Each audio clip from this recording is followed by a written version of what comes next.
Just looking at the numbers, it looks like a very mixed luck period for you over the past 6 months, because while you had poor rainfall, you did benefit from a weaker shilling and also rising commodity prices. Yes. Yes, you're very right. In fact, it was a mixed bag over the past 6 months. Unfortunately, there was poor rainfall, and this is something we cannot control. And of course, there was a crisis in Egypt, where the bulk of our teas go. So this did affect us negatively.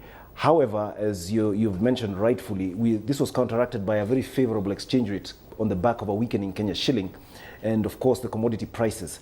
And specifically in relation to coffee. I think tea was more steady in terms of pricing, but coffee had quite a dramatic improvement to the tune of almost 50% in terms of the same period last year. Well, tell me how those factors look as you go into the second half of the year. Are you seeing those coffee prices sustained at those high levels?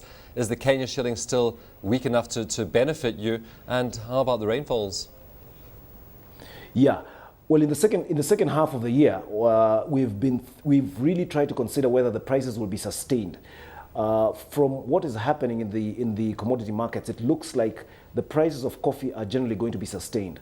You may be aware that Kenya produces some of the best coffees in the world, and the amount of coffee produced nationally has been on a decline, and therefore it is in quite high demand to be used for blending with other coffees, other cheaper coffees from other coffee producing areas. So we feel that the generally high prices are going to be sustained. In relation to the weather conditions, we do not think that we'll have the kind of drought condition that we had in the early part of this year.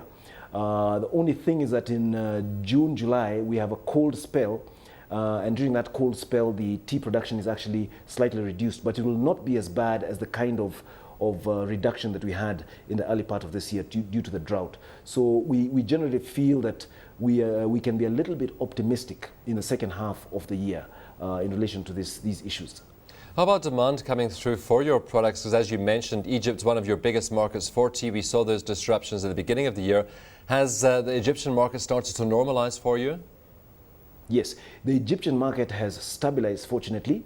But in fact, because of that kind of realization that we cannot rely on certain markets, we are now currently looking at diversifying, and in fact, we have managed to do some particular deals towards China in terms of our exports, and these are new markets which are emerging, and we want to emphasize on the opening up of new markets.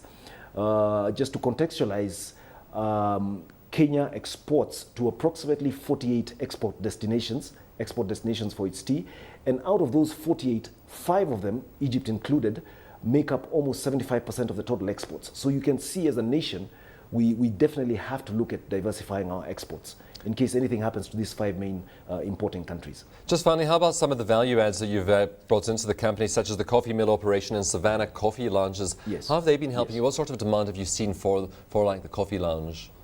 Okay. Maybe let me start with the coffee mill.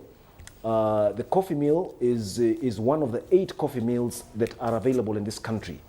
And currently, as we stand right now, Sasini is taking up the largest share of Kenyan coffee through its mill. We do earn a milling income from that mill. We also, as a marketing agent, earn marketing agents from other people's coffee. So these have been very good contributions for us.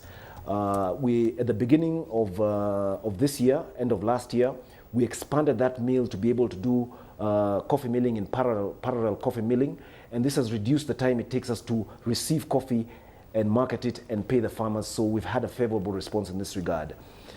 In regards to the coffee lounges, the volumes going through the coffee lounges in terms of the actual coffee going through them is quite low when you compare to the overall production nationally, but it's a very value-added product, which is making a good cash contribution and a good cash contribution to our business, because we sell in cash, and we have most of our supplies on credit.